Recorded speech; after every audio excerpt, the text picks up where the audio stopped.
What does your body feel like in zero gravity? What inspires you to become an astronaut? What exercise do you do? And do you sweat in space? Would a yo-yo work in microgravity?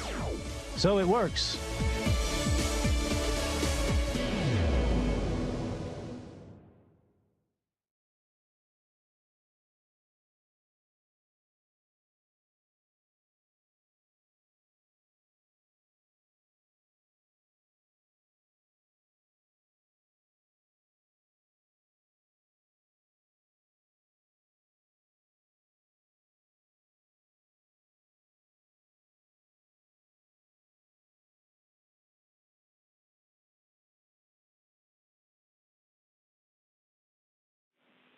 Station, this is Houston. Are you ready for the event? We are ready for the event. McAuliffe Shepard Discovery Center, this is Mission Control Houston. Please call station for a voice check. Station, this is McAuliffe Shepard Discovery Center. How do you read me? How do you read me? McAuliffe Shepard Discovery Center, hear you loud and clear. Welcome aboard the International Space Station.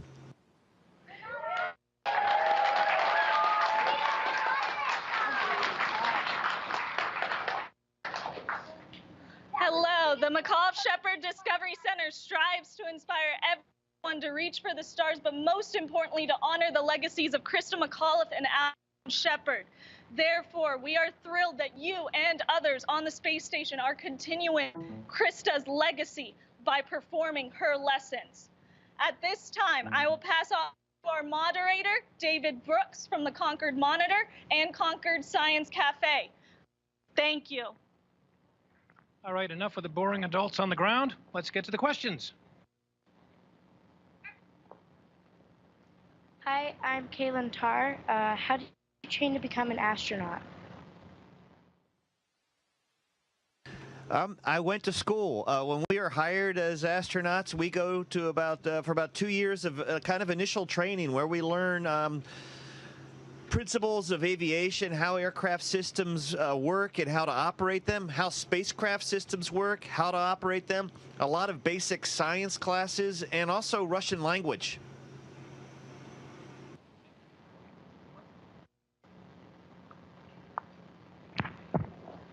I'm Luke Morrow. How do you keep from making a mess when you're brushing your teeth? Yeah, well, it's interesting because water really behaves strangely up here because of its the way it likes to stick together. So water makes a mess. Starting off to brush your teeth is just like on Earth. It's exactly the same thing. The mess occurs when you're trying to clean up afterwards because water likes to stick to things. Like I have it here on my fingers, and it just wants to stick. So you're trying to get rid of the toothpaste out of your mouth. It tends to creep up your face, and more often than not, it seems up your nose.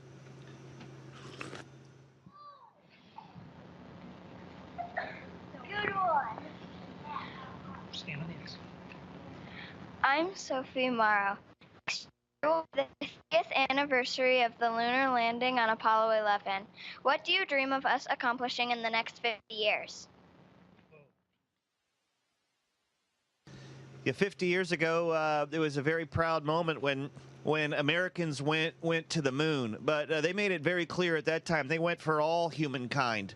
And I think the next 50 years will be a continuation of what we're doing here on the International Space Station, where humans from different countries and cultures and ideas have come together, built an amazing space station, and continue to operate it, even with all the stuff going on back on Earth. And I think when we go back to the moon and off to Mars, we're going to do it as a species, not as Americans or Russians or whatever the nationality. We're going to go there as human beings, and I think that'll be a great moment for the people of Earth.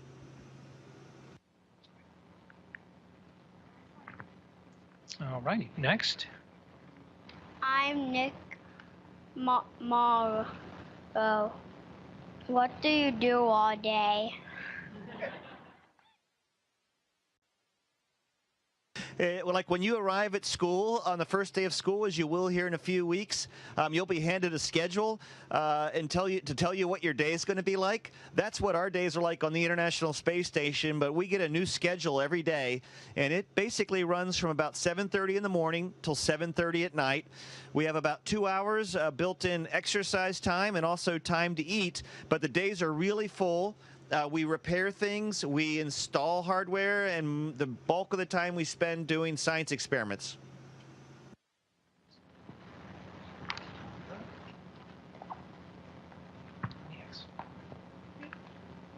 I'm Maxwell Wojtek, and my question is, what experience do you do on the space station? We do all kinds of experiments on humans and human health, and physics, biology, chemistry. For me, one of the most rewarding things I've done, and there's been a lot of really interesting things. We've learned, we're trying to figure out what kind of bacteria is up here living with us, and we do that by looking at some of the chemicals in the cells called DNA. And I've also been part of growing some plants and algae. When we go off into the solar system, we're going to need to grow plants for food and for oxygen.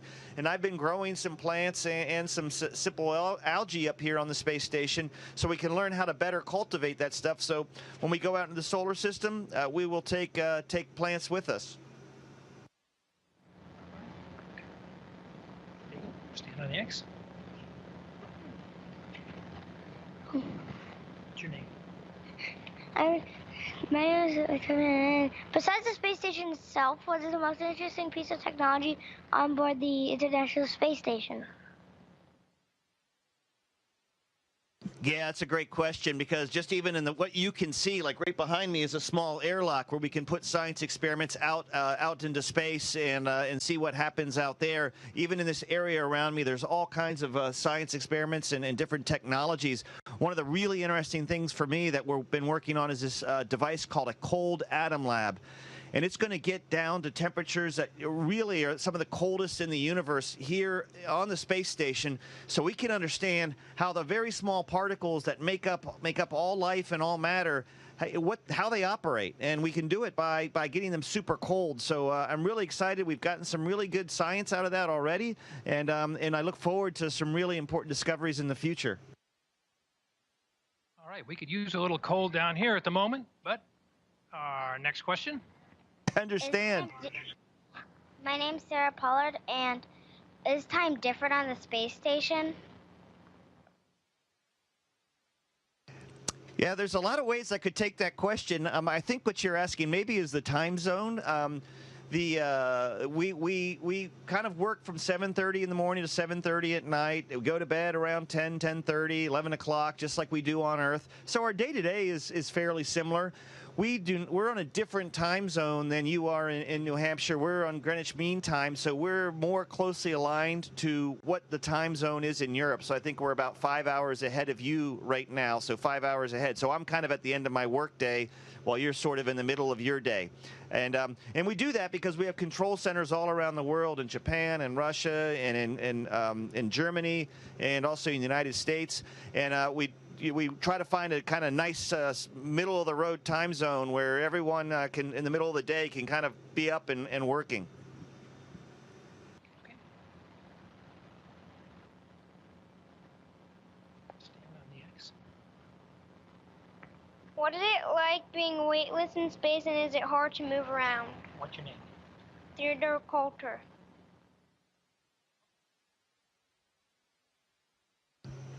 It is actually incredibly easy to move around in space. We can move around really heavy objects. We can move ourselves around really easily.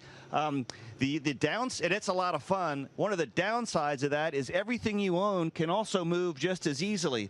So imagine trying to keep your room clean and organized, how hard that is on Earth when you sit them down, they don't float away. Well, up here, you sit something down, you might not find it again for weeks or even months later.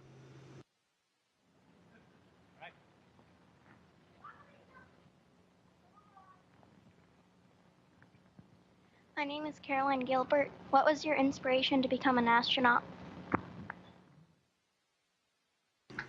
It was the work that other astronauts like Krista McAuliffe and those other people who've come before me, the importance they saw in what we do and the importance, how they understood our mission, the importance of our mission. That was a very inspirational to me as someone when I was growing up and when I was your age and even older when I got older and decided this is a career I'd like to pursue.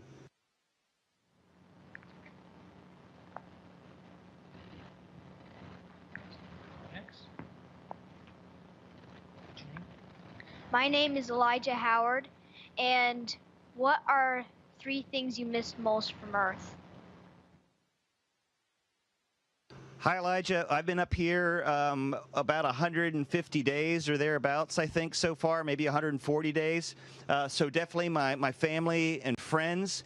I miss fresh fruit and vegetables, and I miss the weather, and even the hot, humid weather on the East Coast, like where I grew up, even in Houston, I miss the weather.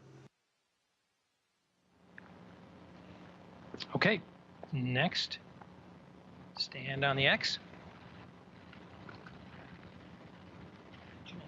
My name is Micaiah. My question is, what 3... No. That's all right. No. That's okay. What about the ISS will you miss Take your time. most when you return to Earth?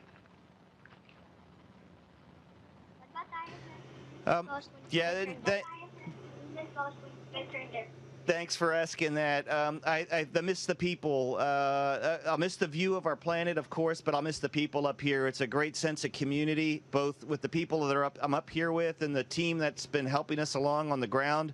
Of course, we'll all be together again when I get back to Houston after the mission, but it'll be different, and we'll have great memories of the mission, but I will miss the time I've had with them up here.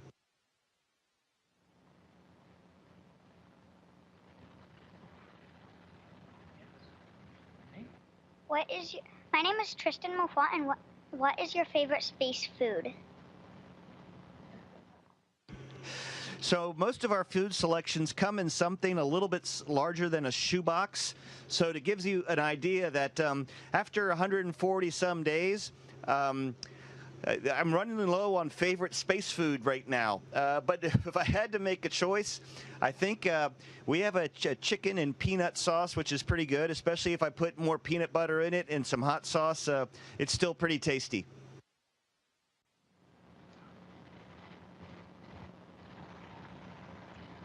My name is Alex Lowe, and how do you sleep on the space station? We all have our own crew quarters. It's about the size of a refrigerator, so it's very small. And what you see me doing here is about like how I sleep. I sleep with a sleeping bag on the wall with a few straps to hold me down, and my arms kind of floating and my head kind of floating. So you're kind of looking at how you sleep, but you can really sleep anywhere up here. It's quite comfortable just to kind of float as long as you don't bump into anything.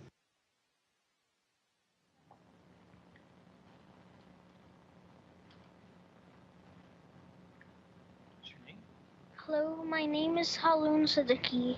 How do you prepare for a spacewalk, especially a long one?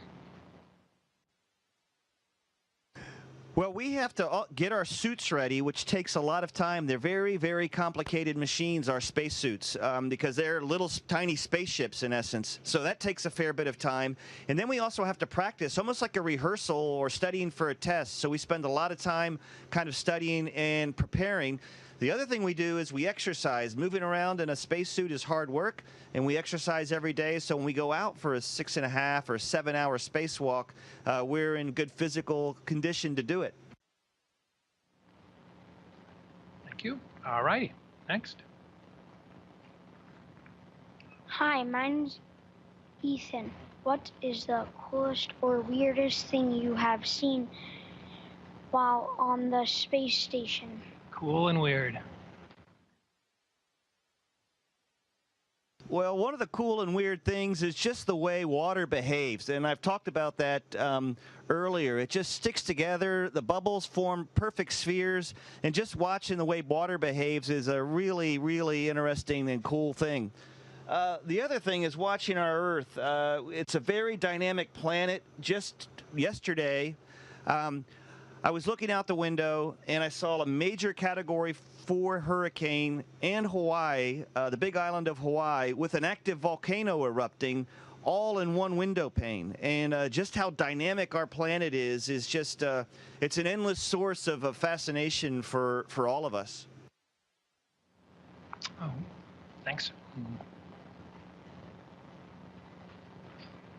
I'm Samuel Cole, and how was the International Space Station constructed, and what was it like installing solar array wings and truss?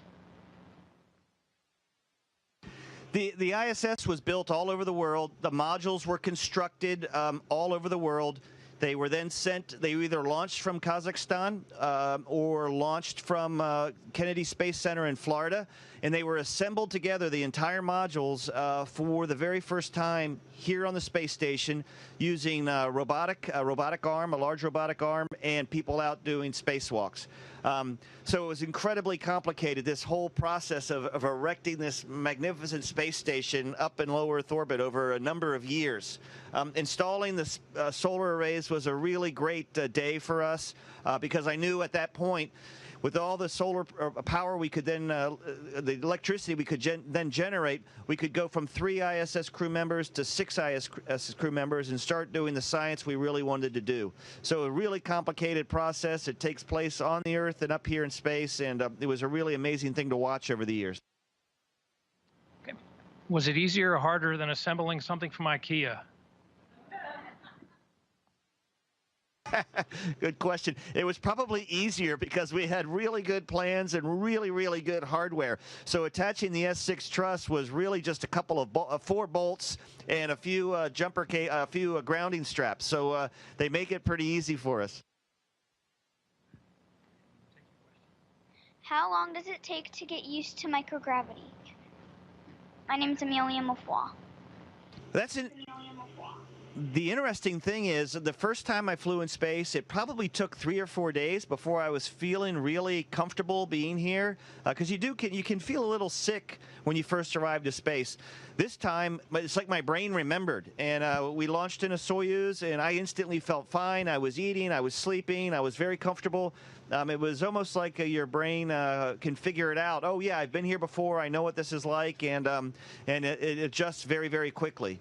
And going back to Earth, it will be interesting to see how that goes, because that's another adjustment. I'll be up here for 200 days, and then to go back to gravity again, it could be very interesting. Okay.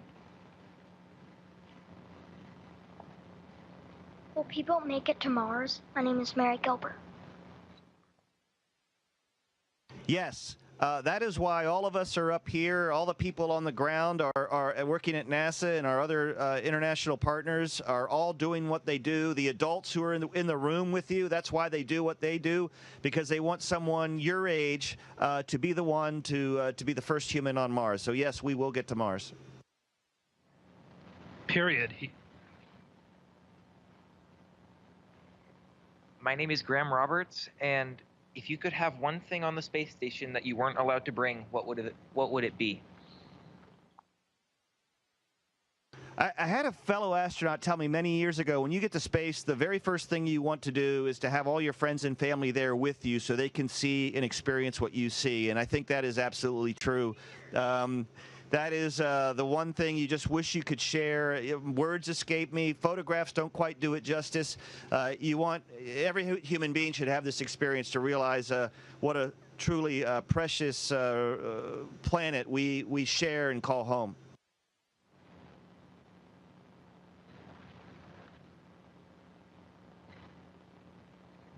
My name is Horatio Vassar. Since you are in space, can we assume that you are a science geek? What else do you geek out about? Yeah, my daughters would definitely agree that I'm a geek, so thanks for that, I think. Yeah, I definitely enjoy science. I'm a bit of a naturalist. I studied biology and marine science when I was in school, but I've always been more of a generalist. So even things like geology I find really fascinating. Meteorology I find fascinating. But you already said about science. One thing that I'm also very interested in, I read a lot about history because to me we can learn a lot about where we are now when you reflect on what we've done in the past.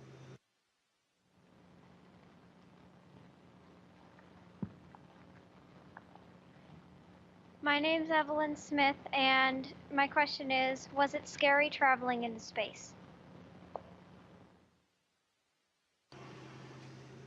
Yeah, Evelyn, kind of, I guess, getting ready for your first rocket launch. It's a little intimidating to be thinking about leaving the planet for the first time.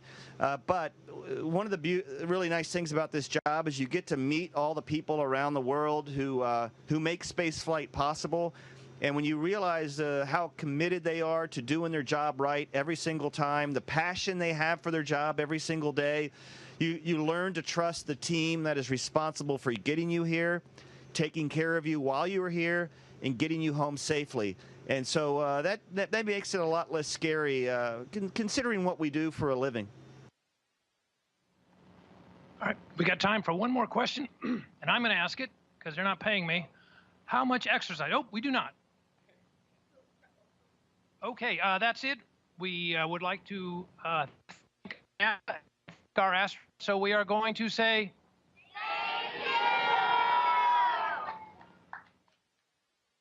thank you all very much. Enjoy the rest of your summer. Have a great school year, and thanks for joining me today on the International Space Station, New Hampshire. Keep up the good work and keep the dream alive.